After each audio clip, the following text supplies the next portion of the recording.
that? My neighbors are having a party. Oh, Welcome to the show, what it was. everybody. Are they Laker fans? Welcome to the Undrafted Uncensored cast of pod. Hosted by Nick Archuleta.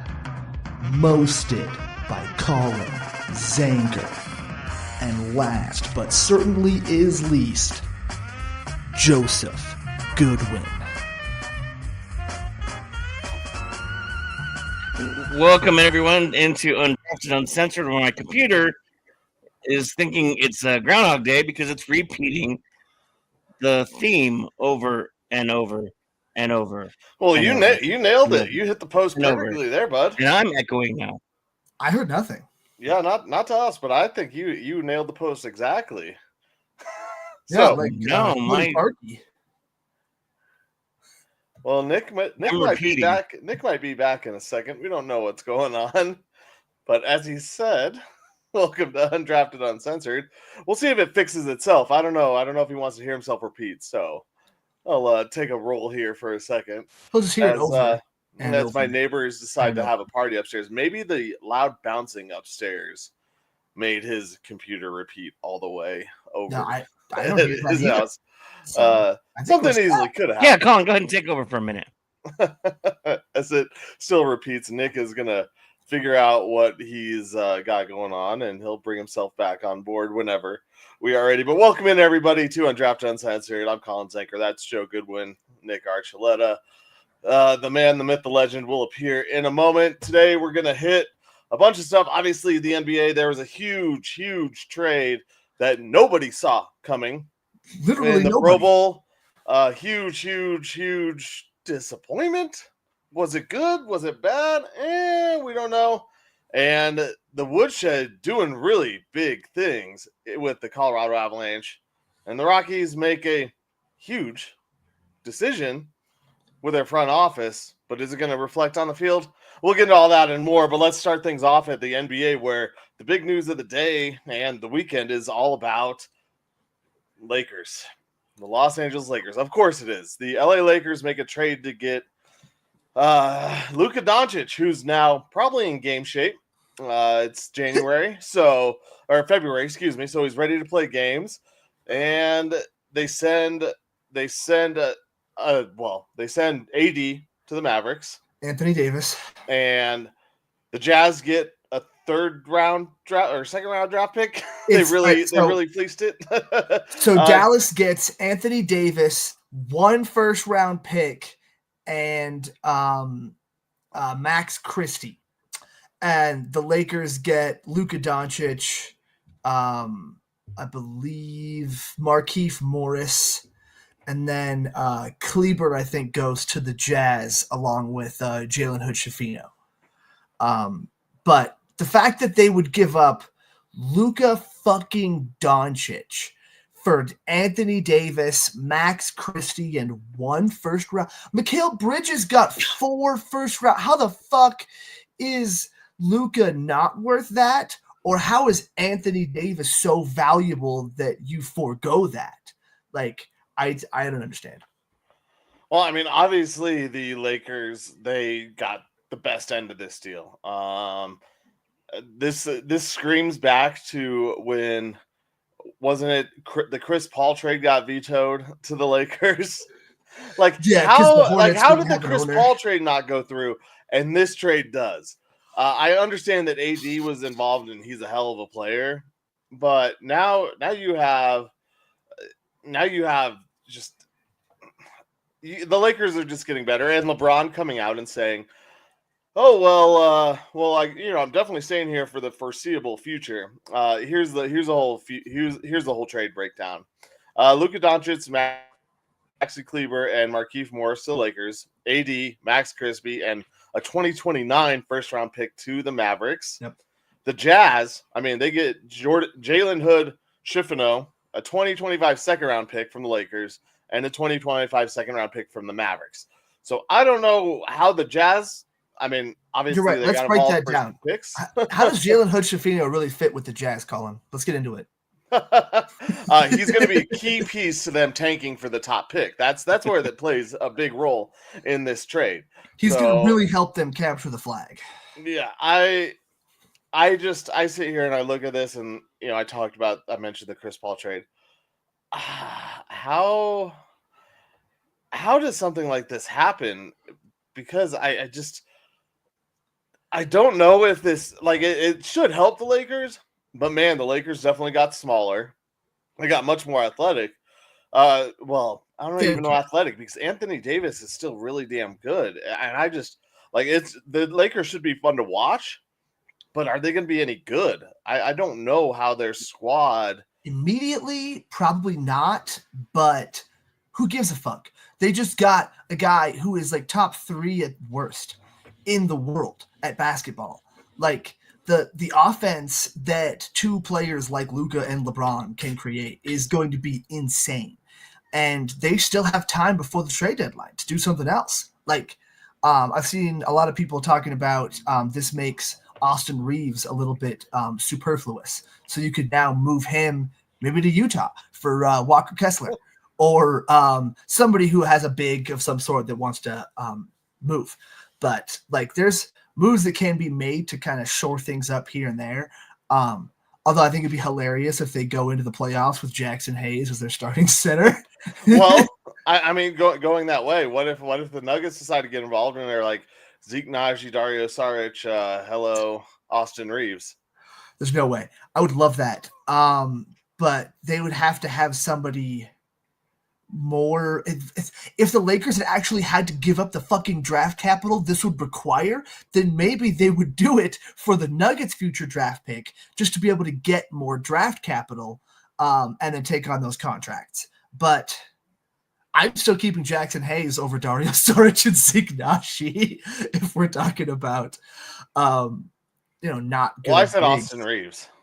I know, but I'm saying at that position, if I'm the Lakers, I would rather have Jackson Hayes at that position than either of those 2 guys. Okay. So I don't really see the need to do that, because they don't even need the draft capital, because they didn't have to give up. They give one, like you said, 2029 first round pick. That you and a 2025 second round pick. Oh, you're right. I'm sorry. Well, and I was reading too on this trade. They were saying that the Mavs have been trying to dump Doncic for a little bit because of his conditioning or lack thereof.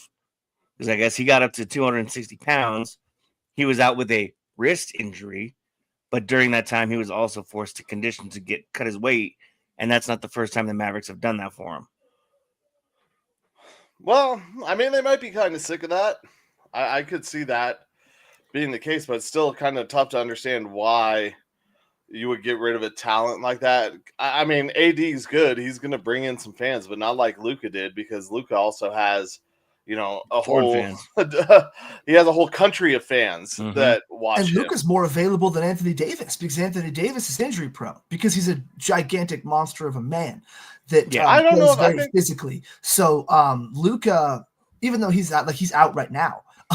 So he'll play. But I think lately Anthony Davis has been way more healthy than you think. I think early on, you are correct that Anthony Davis was out a lot more, but recently Anthony Davis has been pretty healthy. Let me look up their games played, because I'm pretty sure like that was a tag. I mean, we all talk about how tags get put on people early on, injury prone and whatnot. I think that was definitely Anthony Davis early, but lately he's been pretty healthy as far as I remember. I mean, I'll look it up. No, go ahead. But either way, it's just it. And if the only reason is the conditioning, like, they must be so terrified that his conditioning is going to continue to get worse. Like, the kid's 25. Like, he hasn't even hit his prime yet. The fact that you can say that about a guy as good as Luka Doncic that took a team to the finals last year, like, Mavericks fans are going to be losing their minds. But you add the weight issue on top of injuries too. I mean, he's going to be, as Colin just mentioned, then he's going to start getting the injury prone tag, because his weight's not staying down, so his joints aren't accepting the impact that they're supposed to be, because he's heavier than he's supposed to be. And I mean, we see it with linemen all the time. Their weight, they have so much weight that they're carrying to try and make sure that they're heavy enough and centered enough that a lot of their lower body goes on them. And I'm not saying he's throwing his body around, but he still has to jump and land, and there's a lot of impact in there and squatting and. Sure, but like this, it's not like he's Zion Williamson where he's No. that overweight, No. where it's even to the point to where it's ever been an issue. Yeah. Like, he's not blowing out shoes. I guess it's sort of been an issue, but yeah, not at all to the point to where, and like, yeah, he definitely came into this offseason especially more out of shape than he had before, but he also played into the finals. And then tried to get into the Olympics also with Slovenia, which they didn't make it, which good for him, because otherwise he would have been even more tired. He would have spent more time off might have been better drinking, for him, partying and stuff. But like, it's Luka Doncic. Like, Shaq had those problems too. Does that mean you don't trade for Shaq? Or does that mean if you're the Mavericks that you trade away Shaq? Because no, like it's going to be insane. And the Lakers could be good this year. They could figure it out in their front court too. Sorry. Yeah, no, and he's still been injured. Last year he played 76 games. Anthony Davis did. Okay. But the years before, I guess it was still more the same. 46, 40, 56, 40, 36, and then 62. Basically, yeah, he's managed to stay healthy in the playoffs the past few years, and by playoff time. But he misses regular season games here and there. But again, he's huge. Like, he should miss some games here or there so that he's ready for the playoffs. That's, sadly kind of how basketball has become. And I'm sitting here and looking at this, maybe it's more of this year that they're just pissed off about because, I mean, Luka's played in only 22 games this season. That's, that's really surprising when you have a guy like AD who, has missed multiple games, and I'll take the L on that, but AD still played in 42 games this year. 20 more games of production. But yeah, you're right. Luka could be a one-man wrecking crew, and he's a show. He can put on a show on the court. So this is actually kind of even what I was talking about with the Nuggets, and you play towards your strengths and what you have. If the Lakers don't make a move, maybe this is just JJ Redick saying, point guards rule the world. We're going to point guards, shooting guards. That's how we're going to win a championship. I don't care who you are. If you can shoot lights out, they're going to call up, oh man, why am I blanking? BYU kid from Jimmer Fredette. Yeah. They're going to call Jimmer Fredette to come out and hit Jimmer Mania. The corner. Maybe see if Robert Horry can still get up off the bench. Olympics legends in the Big Three last year. Jimmer Fredette. If they don't get anybody this year, they're basically just waiting till next year, and then they'll really build the team around Luka, pretty much in the exact same way that the Mavericks did, except also with LeBron James. So that's going to be ridiculous. Now LeBron's old; he's not going to play forever. This could. It's going to either affect his career in a way to where he feels like he can leave sooner, or he might play longer because now he has another great passer and somebody else to kind of facilitate and take some of that offensive load off of him. I guess it depends on how much he enjoys this, but like this could just be something to where like the Lakers are just going to chill, like in LeBron's first year there. Like they knew they weren't going to be very good, so it didn't matter. And then they trade for Anthony Davis, and the rest is history. So I could see that too, but I don't know, man. I feel like they're going to do something. Well, like I said, I mean, LeBron has already said he's planning on staying there for the long term. And I think this does extend his time in LA because it takes some of the pressure off of him because it is another, backcourt running mate that can take the brunt of that. I mean, Luka, you talked about it. Luka's 28, 25, 27, 25, 25. Been in the year this is his 8th season. 1, 2, 3, 4, 5, 6, 7. This is his 7th season in the league. Yeah. So 25, 7th season in the league. Obviously has a lot more tread on the tires than LeBron does. So I think either way, this does add more time to his career because LeBron can. I don't ever want to say take it easy, but he doesn't have to deal with the same amount of pressure that he had before where he has to do everything because this is a guy who can still run around the court. Obviously we know his, prowess at hitting threes, but he's also decent rebounder, great assist man, will find the open guy. So I think it will extend and make easier looks for LeBron in a lot of ways too. So he's not having to take all those hard fouls. I got a question though. Davis being his other two, being a big defensive guy. Yeah, I think you're right. Sorry, go ahead, Nick. No, you're good. You're smarter than I am about this anyway. I'm just asking questions because that's what I do sometimes. So Luka was supposed to be getting a supermax. Yep. Obviously, now with the trade, he can't. Yep. How does that affect Luka emotionally? Because he was looking at 5 years, $345 million. Yeah. And now here's a paycheck, kid. Dude, if I'm Luka, I'm livid right now. Yeah. Because I'm one of the best players in the history of the game. Like, not necessarily top 10 yet, but like top 50 is still one of the best. And you could argue Luka's way better than top 50 ever, even now at age 25. Obviously, he has to keep it up. We'll see how it goes. A lot of people said that about Kawhi too, and sadly. But like, he's so good, and to have your team basically say you don't fit our culture. Like, I'm watching the press conference that they had right before this game. The GM came and spoke and said how they think Anthony Davis will add more to their culture than Luka will. Like, this is a massive indictment on you. Like, you're such a great player that they're attacking your character. Like, your character is so bad, or your work ethic is so bad that it overcomes your greatness. Like, that's insane. Luka, I think, is about to go scorched fucking earth. I don't know if this motivates him to get in better shape, but I don't see what possibly could motivate you to get in better shape better than your team trading you and saying that that's the reason why. So, if they wanted to get Luka in better shape, congratulations. You just gave the Lakers a fucking monster for the next 10, 15 years. How many super maxes does Dallas have? Or how many maxes do they have? Would be Luka, Kyrie. I don't think anybody else. Because PJ Washington makes a good bit, but it's not a max, I don't think. Well, and PJ Washington has also been rumored to be in trades. Well, because he doesn't fit anymore. Because Anthony Davis has said, also what's funny is AD has been saying before this happened that the Lakers need another big because he's tired of playing center. He never wanted to be a center, really. He's had to because they haven't had enough bigs the past few years. Remember, like in the bubble, when it was Frank Vogel as the coach, AD was the power forward, and Dwight Howard and JaVale McGee were the centers.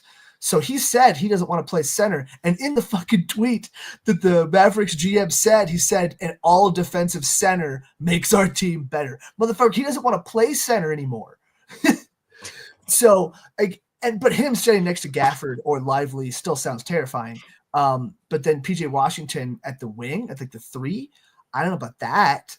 It's probably possible for sure because basketball, you can move positions around to an extent. They'd be huge.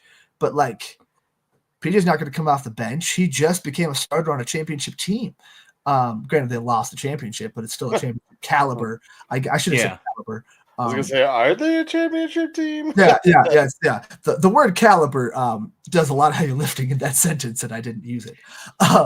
But like, dude, and now the Mavericks, like, your offense has taken a ridiculous decline because you built your team as just defenders and Luka and Kyrie. And that's the entire mindset. So now it's just defenders. Because AD is good on offense for sure. He's a lob threat. But like, I think Luka is going to be in the best shape of his fucking life next season. Who knows? Maybe he even gets into it this offseason and is pissed off enough. The Lakers. What's crazy is that I don't think that this works out great in the short term either for either team. So we could see them match up in like the play-in. They could. I mean, and we talked about it earlier that Luka's in line for a supermax, but he might not even be with the Lakers after this. I think he will. I think the Lakers just saved their franchise. Like, they were looking at a barren wasteland of no draft picks and no star players because Anthony Davis and LeBron James were both old. And like, they're going to have to entice some star to come there without the ability to draft replacements or just pray that Dalton Connect is that star. Now they don't give a shit. They're fine. They've got their star for the next amount of time. They've got players, they've got assets. They can they're golden. So I feel like they're going to do everything in their power to keep Luka and just give him, carte blanche when LeBron leaves. And see, this is how much control you can have over a team. Look what LeBron's done to us for the past 5 years. What do you want that though? What do you want look at what he's done, but has it worked? Yeah, good point. But I think he stays there. I don't see him trying to force his way out. I think the Lakers would have been the place that you would expect him to force his way to if he was on the Mavericks or somewhere else. Like if Dallas didn't give him the Supermax for whatever reason, which it sounds like maybe they weren't. I don't know. This whole thing. There sounds like there's more in the background than. Is this the new owners taking over from Mark Cuban? Because Mark Cuban would never have let this fly. There is no way in hell that Mark Cuban lets them trade away their best player, the second coming of Dirk for Mavericks fans, for the franchise. There's no way.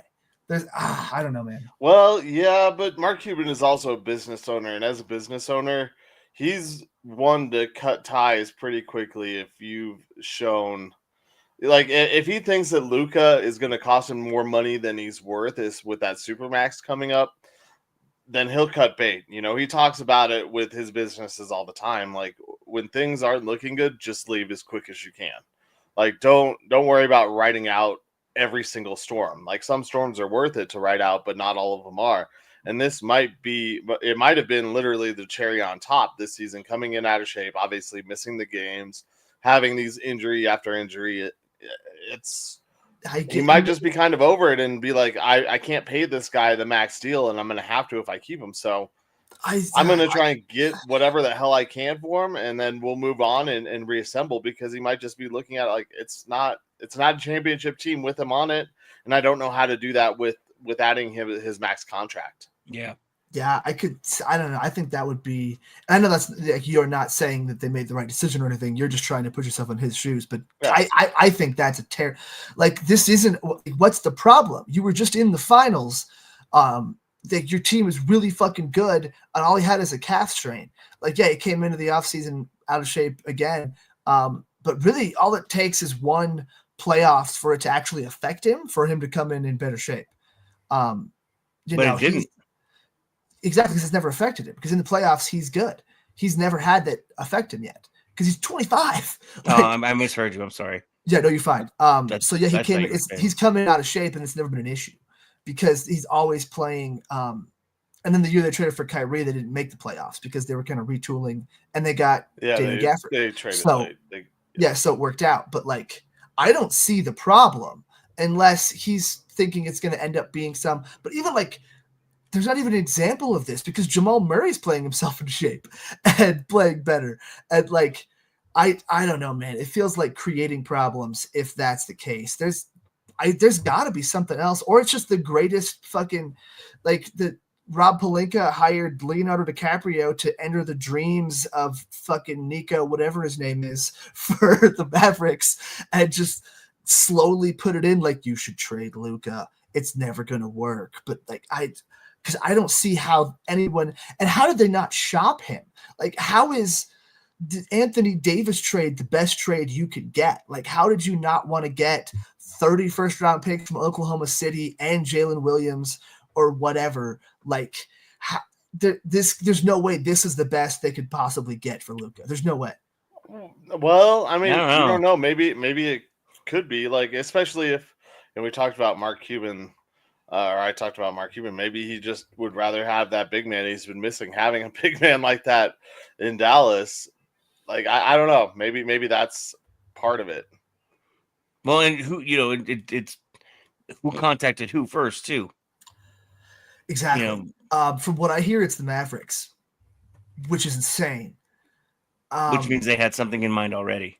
But the way this guy was talking about is that him and Pelinka have been having talks for 4 weeks or so. And he said it, he's like, well, it started off as just a coffee here and there, would you ever? And then it's oh, would I? But he didn't say who he was talking as. So does he just massively overvalue Anthony Davis? And he's talking as Rob Pelinka, would I ever trade Anthony Davis? Or was he asked, would you ever trade Luka? Like, I don't know what his view on. I mean, he's saying he thinks Anthony Davis is that big, but Anthony Davis isn't even top 10 in the NBA. And Luka Doncic is, like I said, top 3 at worst. Like, Yeah, I don't see how you possibly think that that's a better fit. We also all went to high school went on dates with girls and played the "Would You Ever" game, and we know how far that can go sometimes. Yeah, when I'm someone just asks, saying. there's always ulterior motives. Exactly. It's never just a hypothetical. No, right? no. Yeah, I feel like the Mavericks guy got grifted. Rob Pelinka just won GM of the year. He should get it for the next 3 years. I don't care what they do. Just give him the award. Like everyone says, Jokic gets it. But like, dude, this is the biggest trade that I think has ever happened. In a long time, anyway. Ever. Name one that's bigger ever. Like, that's where I fall to you. Shaq. Yeah, and that one we knew about. Like the city put a poll up in the newspaper saying, Charles "Do you Barkley? want to keep Shaq?" No, he's signed. Yeah, he's been traded. But again, he knew he was on the block because he got traded to Phoenix, I believe. But yeah, like big cactus. The Pau Gasol trade from Memphis that again the Lakers fleeced everyone and the league didn't realize Gasol was available, and so they were all pissed off because they could have got more. But like, dude, I don't see any other trades being this big. Like, I mean, probably the Chris Paul one would have been as big if it had gone through. Yeah, if the Hornets had an owner to be able to sign off on the trade. Group. Yeah, it's just like, which is hilarious because this trade looks worse on paper. Like you said, Colin, like, how did this go through? And it's because both teams have ownership. So it just proves that bad owners are worse than no owners. We'll have to let it play out and see. Maybe, like you guys said, maybe there's some more pieces that are about ready to move somewhere, and Dallas is hitting a weird reset. And maybe Luka just has a colossal fall off. Maybe just like he's the basketball equivalent of Robert Griffin III. Yao Ming. And exactly, but at least with Yao, you understood it because he's, yeah, because he's 8 feet tall and 7'12", whatever. Well, I mean, I know one thing we can all look forward to is the end of this month, the 25th of February. It's the Mavericks and Lakers in La La Land.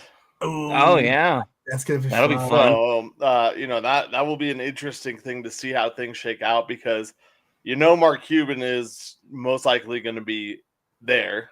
He's at most of the games. It'd be interesting to see if he doesn't show up on the 25th. We'll have to keep that one marked in our calendars for something to look ahead to because we'll see if he goes off. But that's one that I'm calling it right now where I'm betting everything Luka has on that. Like I'm gonna start at his lowest point and then just go up and bet every single thing that's on the board for Luka because triple double, threes, rebounds, assists. Well, probably not assists because they're going to pass him the damn ball. Like LeBron is one to know that it's going to go to him, but points. Well, Luka is a great passer. No, Luka is an assist machine. That's I know, but they're going to give him LeBron's going to give him the treatment. He might pass to LeBron, but LeBron will throw it right back and be like, "All right, just hit it, kid." Oh, they're going to go back and forth. Like Luka always hits a lot of assists. Luka is an assist guy. Him and Jokic have very similar playing styles. Yeah. He's like if Jokic was athletic. And like more of a shooter. Assists are definitely a good one. I take those combination ones where it's like you don't know which one is going to hit, whether it's rebounds, points, or assists. So you just take the 40 points, rebounds, assists combined or whatever. I like those. Luka's a monster, dude. Like he's one of the smartest players in basketball, and he gets to go play with one of the other smartest players in basketball in LeBron fucking James. Like if they are healthy enough to make a playoff run once or twice, it's going to be really fun to watch. And I'm going to be rooting for them. Maybe if it's like early on, I will be, so the Nuggets get to play them, and then we can still destroy them because I've never been afraid of Luka anyway. So from a Nuggets standpoint, it's great for this year because 2 potential competitors just got worse. Like I'm not afraid of Luka with the Lakers. I'm not afraid of Anthony Davis with the Mavericks this season. We'll see how it plays out later on. I'm terrified going forward, but Well, and then the other one to watch is April 9th. That's when Luka will go back to Dallas. Okay. So the two games left, two matchups between those two teams. My February 25th, guy. April 9th. So they'll both be there. They'll both have a chance to each of those guys will have a chance to play back again at home. So or their former home. That'll be fun. Not at home right now are the Denver Nuggets. They were in Charlotte last night, and they decided to just kind of wander around the court in the fourth quarter. They went in with a 20-point lead. Excuse me. And at one point, it was tied with like I got 18 seconds left. Yeah, go ahead. It was tied with under a minute left. The Nuggets were giving up points all over the place. You ever breathe in liquids, folks? It's not pleasant. For the Nuggets, they had this game locked down, it looked like, and then all of a sudden they got lazy. And that goes to show you, we've talked about this before, where that killer instinct for the Nuggets has kind of gone away. And it was tied with under 30 seconds left in this game. Nuggets had to kind of get lucky because the Hornets made two kind of idiotic fouls at the end to give the Nuggets free throws. And they got a bucket. Oh, man. Who was it who got the bucket? Bridges. Bridges got the bucket to tie it up for them, and then obviously free throws for the Nuggets to win it. But Jamal Murray. Well, Jamal Murray got the last basket on a rebound outlet pass where he laid it up. But before that, there were some more free throws. So for the Nuggets, it's just, is this another sign of this team thinking that they have things in the bag and they don't have that killer instinct that's going to haunt them for the rest of the season? Well, it was the same thing too. As always, it's the second unit gets out there, and all of a sudden you go from a 20-point lead to now we got to bring Joker back in. Now we got to bring we got to bring somebody else back in. The second unit started to do so well, and you started to have a little faith in them. And you give them a 20-point lead going into the fourth quarter. That should be a ball game right there. And it was 23-10 when the Hornets tied the game up. The fourth quarter is scoring. The Hornets scored 23 points. The Nuggets scored 10. Yeah. What are you doing? Not playing defense, which has been a problem for the Nuggets for a while. Was LaMelo playing? Because I didn't catch the game. So did they have like the offensive firepower with like LaMelo, Brendan Miller, guys like that? Or was it just a bunch of assholes? I didn't see who was playing. I was just kind of I was at a fundraiser, so I was kind of in between. No, I'm pretty sure they had their full complement of players, but that's all Charlotte has is offensive players. That's what they do. I don't want to say that, and then all of a sudden none of those guys were playing, and so I just sound like an asshole, which I try to sound like anyway, but usually jokingly. But dude, they and now so with this big trade that just happened, are they now gun shy? Because they're seeing how much everyone is laughing at the Mavericks and how they're dunking on them for trading away their star player. And it's like, now are they worried about doing something to shake up this roster and bring in some more depth? It would have to be a Porter Jr. trade. Do they now feel like definitely not? And does that end up hurting them or helping them? And they had a big rotation of players. It was Bridges, Williams, Green. By the way, Green, why couldn't you get me 2 more points, you jerk? Yeah. That hurt me. Micic and Nick Smith Jr. So it wasn't their full complement of players, but they had... Okay, so no LaMelo? No LaMelo. But they had... they had most of their starters besides LaMelo out there.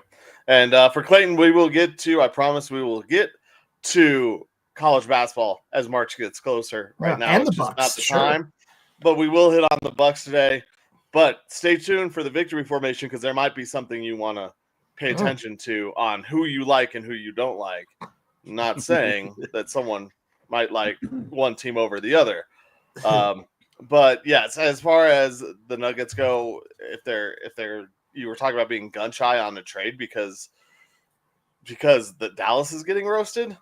I don't think that's ever in the front office's mind. Worrying about how other teams are getting. how other teams are, the reaction to other teams' trades.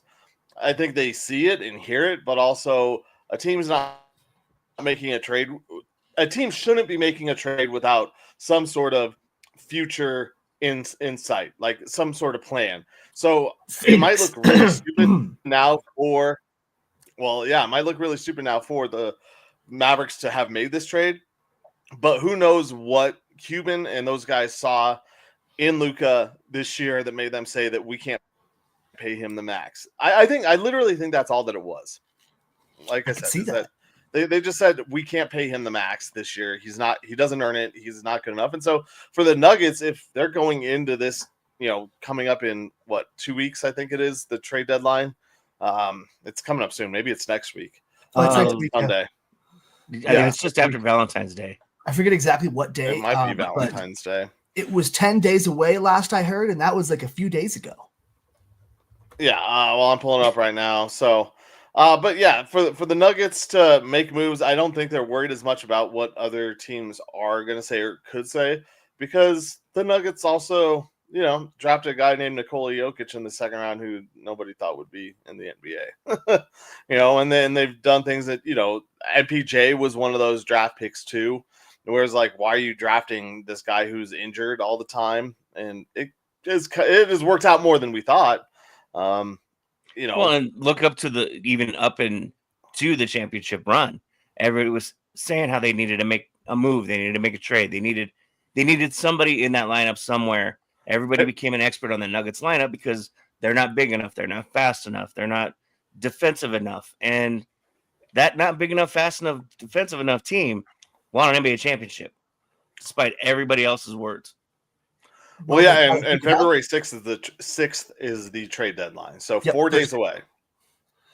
Yeah, so there's stuff that can still go down, and technically less than 4 days because 3 p.m. Eastern, 1 o'clock. So yeah, so we got but yeah, it's still possible. I've heard that the one that intrigues me the most, I feel like you have to do something similar to what the Avalanche did. You got to trade him for a couple of guys. There's no one-to-one thing that helps fix the Nuggets problems because Porter is not one of the Nuggets problems. So you have to make up for what you lose in trading away a guy like Porter. But sometimes you just got to shake things up and get everything to work out. But Atlanta has said that Bogdan Bogdanović is officially available. Yeah. And he makes too much money for you to get without trading one of your core pieces. So you end up having to trade a guy like Porter and then get one of their other starters like a DeAndre Hunter back. And so you end up trading Porter for a more defensive wing and then Bogdan Bogdanović off the bench. Maybe some picks or something. And then some other teams come out. And Crosby. God damn. Yeah, always me and Crosby. The one thing before we get into hockey, I know we got to get over to hockey, but I will say I think the Nuggets are standing pat with where they're at. So. I talked about it before because the thing that I said from the start when we talked about Jamal Murray is that if this doesn't go well this offseason, he's on the trading block. Yes. Aaron Gordon showing the selflessness that he has had this season has proven that he's a team player. He'll stay on this Nuggets squad because Malone loves those type of guys. Yep. But the Nuggets aren't making a move or a big move. I know you love Boggy. If they do bring in Boggy, cool, whatever. But I think they want to keep those other pieces, and Jamal Murray is the guy who's the one who's going to be just left out there. It's basically his play that's going to determine whether he's a Nugget next season or not. Yeah, and if he plays really do well the rest of the season, then he'll stay here. But I think that the Nuggets are staying where they're at because they know that this offseason that they are going to move Jamal Murray if he does not prove that he can be a core piece of this team. So they're not going to make a move to lose MPJ or Christian or Strother. I mean, Russell Westbrook. I think, unless they can trade, that's why I threw out Zeke Naji and Saric for Austin Reeves earlier. Like, why the hell not? If you can get the salaries match those guys for like those two guys and the first round pick, like here, they basically just a first round pick for your player, and please take these contracts off of our books. But that's where I sit with the Nuggets. I don't expect anything from them, but who knows? We were all surprised at this AD trade. Yeah, So, I think that's what they do also. And real quick, just for Clayton, because Milwaukee does rhyme with hockey. So before we get, I think the Bucks are going to be a playoff team for sure. But we'll see how far they can actually make it. Giannis looks insane. Dame looks better. They may make a big trade to shake their whole team up. So who knows what they look like in the next few days too. So that's your Bucks minute there, folks. You're welcome. Well, and that's about the amount of time you can expect Damian Lillard to be healthy in the playoffs too. I was going to say, It's true though. You just hit victory formation right there. Yeah. Not even there yet, but fuck it. It's just mic drop. They're going to make the playoffs, but he's not going to play the whole time. He's Chris Paul 2.0. I don't know. I was going to compare something and I forgot what it was now. So we'll compare two brothers that are coaching each other against each other in the Pro Bowl. And once again, I'm starting to wonder if the Broncos had Peyton and the Giants had Eli and they met in the Super Bowl. I'm starting to wonder now if the Broncos will be able to pull it off, because Eli's 3-0 against his brother now in the Pro Bowl. And today they pretty much owned the AFC. Well, which year? 2013, Broncos probably lose, 2015, Broncos can't lose, I don't know. they found a way. I mean, yes, Eli owns Peyton in this. Yeah, this is definitely this guy's right. Yeah, younger, I want Pro Bowl stats. Come on. This is definitely the younger brother having an opportunity to show up his older brother type of opportunity. And the one thing I will say for Eli is he has made a name for himself, which he has, to his credit, he hasn't lived off of Peyton's name. He didn't go to the same school. He didn't follow in his footsteps. I thought he wanted to be the kicker, and then Peyton followed in his footsteps. Yep. I always wanted. But Eli's made a name for himself, and I thought that he was doomed from the start when he refused to sign with the Chargers in the draft, and the family forced his way to New York. But he's proven to be bigger than that, thicker skinned, and really, I mean, he's not as funny as Peyton. He's a different type of funny as Peyton. Yes. But for the Pro Bowl, I like the way they're doing the Pro Bowl. They split up the game, the 4 quarters of the flag football. They had the tug of war in between. They had the obstacle course. I thought it was good. I don't know. I mean, I thought it was good. I like it. It's not great, but it does show off it shows off more of these guys' skills. I can't find we're highlights. not going into Scotty Barnes. But it showed off more of these guys' skills than it did the Pro Bowl game. Having the punters punt into little buckets, it was fun. And the guys were lighthearted. They were messing around, and that's what an all-star game should be like, or a Pro Bowl game. It should be fun because it really doesn't mean anything. And one team dominated. So the theory is now Peyton's getting kicked off for one of the Kelsey brothers. Travis Kelsey retires. He's the new coach of the AFC. Somebody's got to do something. I mean, he's on the hot seat now. He can get him to the Pro Bowl. He just can't do anything with him. I think Eli's got a special spot in his staff for a video coordinator position, just taping all the practices, like Eric Spoelstra. I'm sure they'll find a way to make that funny.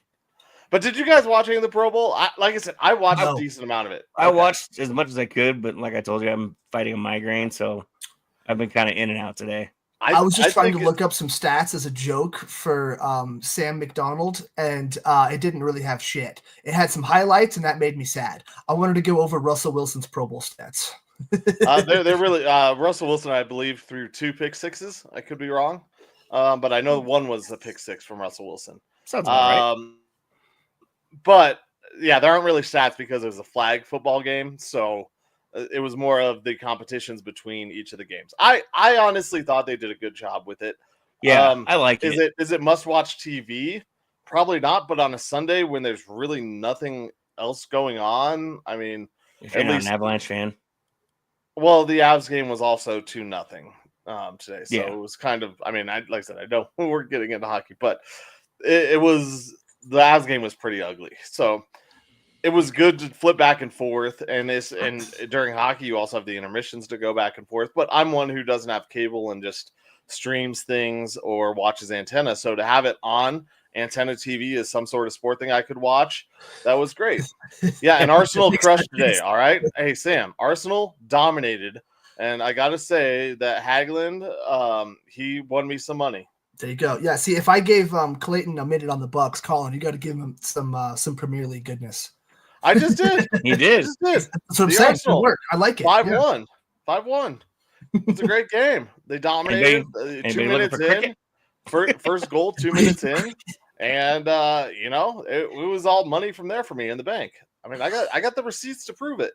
There you go. Anybody for Australian baseball? Got traded today, or otherwise we'd have nothing to talk about. Hey, Australian baseball's still going right now. They're the playoffs. Oh, could we do Korean baseball betting again? I like Australian more. We'll get to the KBA. I can find it. I mean, like you said, Colin, it's entertaining. It's not like the game used to be where it was just no defense and hand the ball off for 68 yards for a score or push out of bounds. I like the skills competition. I watched a little bit on Thursday. The quarterbacks were checking their depth perception, and some of these guys have some good arms and some good timing with those boards that are moving in the back, the very far back. Oh, sweet. Colin's shoving his phone at the screen again. We can't read it. What does it say, Colin? Just blurry. It says Odegaard 2+ shots, Gabriel Magalhaes, I don't know, and Erling Braut Hagelin. This is why shots on target. I won $74. Hell yeah! There you go. Nice. Russian ping pong. We do not play Russian roulette. All right, moving on to the ice. Avs tonight or this afternoon, 2-0 over the Flyers. The thing about this is they could Bednar's. What's that? I saw my win. Well, they heard you say it. Yeah, it was great. Fire. Anyway, Bednar said these next 5 games before the Four Nations, he's going to treat these like playoff games because this team needs to start firing up and ramping up. Obviously, the trade of the Moose is out of everybody's head now. Everybody's starting to feel like a part of the team. Everybody's starting to move forward. They put 2 on the board today. They held the lead. They got a lead early, and they held it, which is weird. And the defense actually played tough enough that they didn't get anything into the net. It's what they've needed, and if Bednar needs to start treating these games like playoff games, I mean, he shouldn't have to. These guys are professionals. They should know where they're at, especially with Gabe and Kale out there leading. I mean, just start going forward, boys, and doing what you're supposed to do. Yeah. To answer the question in the chat, yes, a lot of Avs fans are pissed. I wouldn't say all Avs fans are pissed. I'd say there's probably a decent split. A lot of smart ones are over hardcore hockey people are trying to see the hockey sense in it of Nietzsche is just a really good, smart player and being able to get something from a guy on an expiring contract. That being said, we just love Mikko Rantanen here in town. So I feel like the sports love for that guy is blinding a lot of people, but that's just coming from a guy that follows sports in general and knows very little about hockey in itself. I think plenty of Avs fans are pissed. I'm annoyed at it, but I also kind of saw the writing on the wall when he wasn't signing the extension and the team, 2 sides couldn't come to an agreement. But I also said that if the Avs don't continue to make moves and nothing comes out of this trade, then it will go down as one of the worst trades in NHL history because Rantanen is one of the best players. He's a top 12 player in the NHL.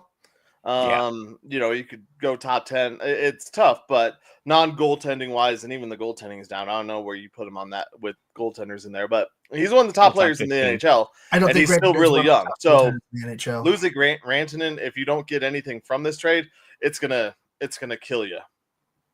And again, nothing says he can't. We've discussed this. Nothing says he can't come back either. And I think after this offseason with the new agents, he may reconsider the deal the Avs originally offered him if they still want to give him that original offer. Yeah, I doubt it. Resign. Maybe, but honestly, I kind of like the trade just from like a fundamentals, enjoying like sports standpoint of just like, let's just get dudes that are good that fit this team and not worry so much about the stars. About Drury in the faceoff dot. Drury in that faceoff dot, man, they needed that. Yeah, and getting the legacy. We got Drury. We didn't get Forsberg's kid. I'm pretty sure Foot's kid was in the NHL for a little bit, maybe still is. So like getting the nephew of Drury is like hell yeah. We got one of dudes. Yeah. Yeah, it's essential. It's like, how is Bo Bichette not come to the Rockies? Oh, that's right. Never mind.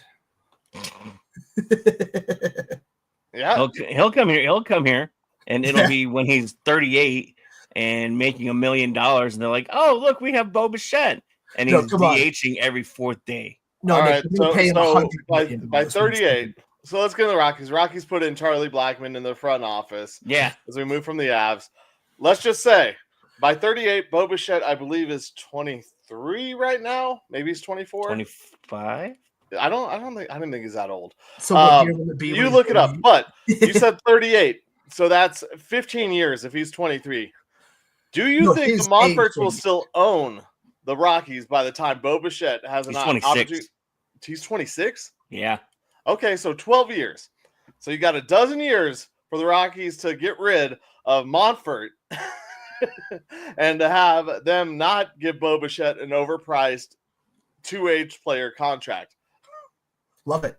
No. Love it. No? Okay, so they're signing him in 12 years. Yeah. That's on Cargo's kid somewhere out there too. But and then Matt Holliday's kid, he was taking number 1 overall. Maybe he shows Jackson, up. He's in Baltimore. He's a stud. So he's not but the Rockies, I hope that Charlie Blackmon going to the front office for the Rockies actually does something, and maybe Monfort will listen to one of his former players. I don't know, but maybe he will actually give him some sort of power and not make every trade. That's my only hope for having Charlie Blackmon in the front office. That's why I brought it up. That's really what I hope for with this happening. Like, congrats to him. I'm glad, but I hope it's just not a title. I hope he actually is allowed to do things because I think he is a very smart baseball. He has a great baseball mind. It's one of the reasons why he stayed in Major League Baseball for so long was because he's basically a baseball savant in a lot of ways. He knows so much about the game and understands the game. Yeah, I saw it. At first I thought it was more like a honorary thing, like Vinny Castilla, and a lot of those guys have been, just a coach. That's just, you just don't know what to do with your life after baseball. So come on and hang out at spring training and hang out with the guys still, because that's all you've known. But I think there's a difference there, because Charlie's going to take this seriously, and Charlie knows what that clubhouse needs, and he's not one to shy away from telling you what he thinks. No, not at all. You know who else isn't shy about telling you what they think? I was about to say that. Thank you, Colin. You're on it. Great minds. Great minds. That's me in the victory formation. This is the victory formation. All right, boys, here we go. Best play in football. 6 right tight diamond victory on 1. Break. Okay, 3, 2, 1, it's jam. The Pick'em segment, proving that Colin Zanker is the most humble man in the history of time. Least. Featuring Nick Archuleta wishing he was somewhere else. And Joe Goodwin just kind of winging it. That's right, everybody. Welcome into the victory formation. And Mr. Nate Hesser, who's chatting with us on Facebook. I got to tell you, I'll give you some golf love. Rory McIlroy wins the Pebble Beach Pro-Am. Congratulations to him as the golf is starting to kick off. So he conquers the cathedral, as they say. So there's your golf love and your golf 20 seconds, because that's about how much of any golf tournament I watch. Give me hole 18, and we'll move on from there. And also, shout out to my Pioneers. This is not the DU Pioneers baseball team, for all those people who out there know. Dude, how old is that hat? It's old. Yeah. This is like when I was from like T-ball. Yeah, I had to was bring it just- out to the very last clip, but I realized that I had to wear my red. And so I had to get a hat that was not too off of it. I know it's orange, but yeah, big shout out to the old Pioneers baseball squad, Stoffel, Rodriguez, all those guys that I played with back then. And thank everybody for thank you everyone for who's gotten involved in the chat, answering, asking us questions and talking shit, because we have no problem with it. And now it's time for us to see who's the I big like our leader on the chat block getting this week. political. I really appreciate it. It's kind of funny. We did not you get know? political. All I'm saying is Jokic that is Djokovic better, never just beat obvious. LeBron. So the winners of this week, the first game we chose was the Suns versus the Warriors. Well, the Suns took the Warriors to the woodshed and sent them back to Coney Island. For those of you who know the movie I'm referencing, they didn't come out to play, and Suns won that game 130 to 104. Meaning that Nick, the only one to choose the Suns, starts off 1-0. Next, we chose the Red Wings versus the Flames. Red Wings got that one done. I was the only one to pick the Red Wings, so Nick and Joe both lose $10 there. Good. I also won a nice bet because Nazem Kadri scored the Flames' only What did goal I win for the Suns? Former Av. What did I win for the Suns? $16.90. Thank you. You just kind of glossed over. $19.52 for the Red Wings, and then we moved on to Florida versus Tennessee, and Tennessee smacked that ass against the Gators. And Nick, you lost that one too. Me and Joe got that correct for 17-14. Meaning this week I got it. I was in first place with only one loss, 26-66. Nick, you were in third, losing $3.10. Joe in second, losing $2.86. Meaning, Joe, your total is still in first, 142.82. Nick, 85.06, and I'm in third at 38.05. This is where we make our picks on real games with fake money and keep track of it to see who has the most at the end of the year. I don't have odds for all of these games, but let's get started. Clayton, since you wanted to know, since you wanted to get involved, we love it. How about some Marquette love? First game we got on the docket, NCAA basketball, number 9 Marquette versus number 15 St. John's. Who you got, Nick? I'm gonna go with Marquette. He's going with his man Clayton. All right, Joe, who you got? I can't pick against Clayton. Let's go. Well, see, now you are making someone pick against Clayton because if we all choose Marquette, then they're going to lose. So Clayton, as a sacrificial pick, I will choose St. John's. In all actuality, this game is out at St. John's, and they have a good chance. Marquette did lose a tough matchup 2 nights ago, so they might be able to bounce back, but St. John's is a tough place to play. It's gotten difficult once again. It feels like they're bringing some of the 90s basketball back to that school. So I will take... They're bringing the Monstars? Yes, the Monstars. Next, we move on to the Flyers versus the Utah Hockey Club. This game is in Utah. Or Joe, who you got? You said it's Utah and who else? The Flyers. Flyers. Sorry, I was slightly distracted here. Let's take the Hockey Club. No worries. And to answer the question of the chat, we're unaffiliated. How about we just keep going? I wouldn't say we're not a Christian podcast. So who'd you take? I'll take Utah. He's taking the Utah Hockey Club. Nick, who you got? Excuse me.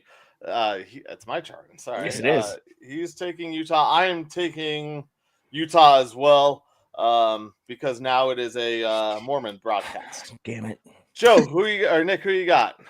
Well, I mean, you beat me to it, so everybody don't pick Utah because I want to take the copyright violators. Yeah. So because they can't. We're all taking Utah. Well, damn it, I should just change it to Flyers, but I'm not gonna. Next, we move on to college basketball again. We have number 3 Iowa State versus number 11 Kansas. Ooh. Go back to the well. This one's for you, Megan. Rock Chalk Jayhawk. Nick, who you got? Iowa State. Oh, Iowa State. I'm sorry. Yes. Still. Same team. Just so you know, so you're not like, what the hell? That game didn't happen. Joe, who you got? What? Yeah, let's stick with Kansas. They're good at basketball, and I don't feel bad because Nick took Iowa State. You're welcome. All right.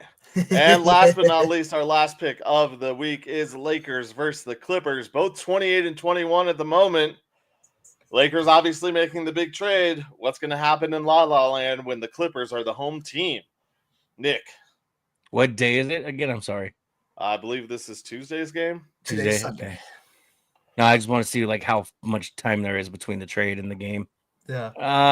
I'm gonna go Clippers still. I'm just not sure how ready they're gonna be yet.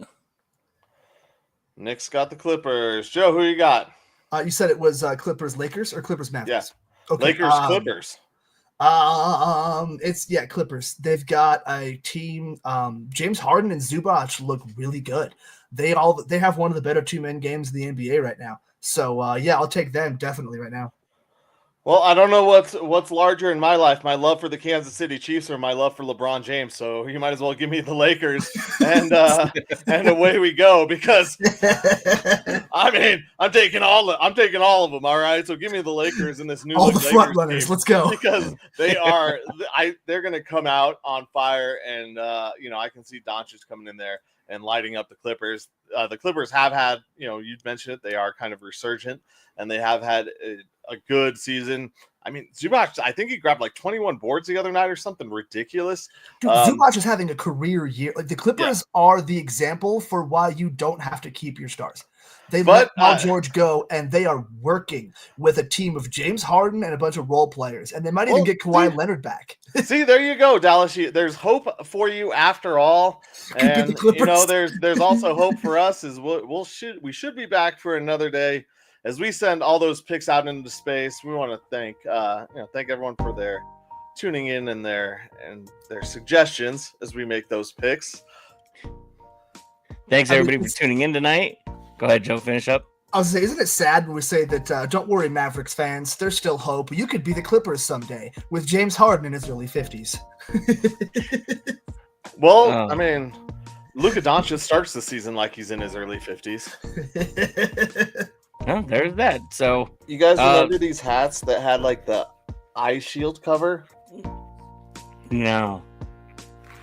I always just kept it in the top. I assumed it was like a sweat cover so you wouldn't get like the, calcium deposits on your head. I thought it was for sunglasses when you didn't have them when I was a kid. It's like it is for sweat. Oh, okay, good. I was like, did I just say something really dumb? No, no, he's just. Yeah, anyway, Star Wars. You put the blast shield down and you fight the little floaty laser thing. Yeah, there you go. Skywalker. Yeah. Thank you, everybody, for tuning in today. Thank you, Michael Spillane, and everybody over at e5280sports.com for hosting us. We appreciate you guys. Like, share, love, comments. Next one will be sometime this week. We kind of got to get our work schedules together this week. We all have other things going on coming up. We'll make sure we tweet and like Instagram. Around, but we will let about it. Yes, we will let everybody know when our next show is. But if you want to know the best way to know when we're going live, like, subscribe, follow us. Obviously, God bless. We have our ads here, and we will let you know when our next show is. But Instagram, that's the way to know. X, Facebook, we're all Undrafted Uncensored. Me and Colin have our handles right there. You can follow us there as well. For Colin Zanker and Joe Goodwin, I'm Nick Archuleta. Thank you, Pikes Peak Sports Cards. I almost forgot you, our sponsor. And thank you guys that have been in the chat and that have been listening and watching wherever you are, whenever you are, however you are. For Colin Zanker and Joe Goodwin, I'm Nick Archuleta. Thank you guys. Have a great night. We love you. Just like AD in LA, we're out.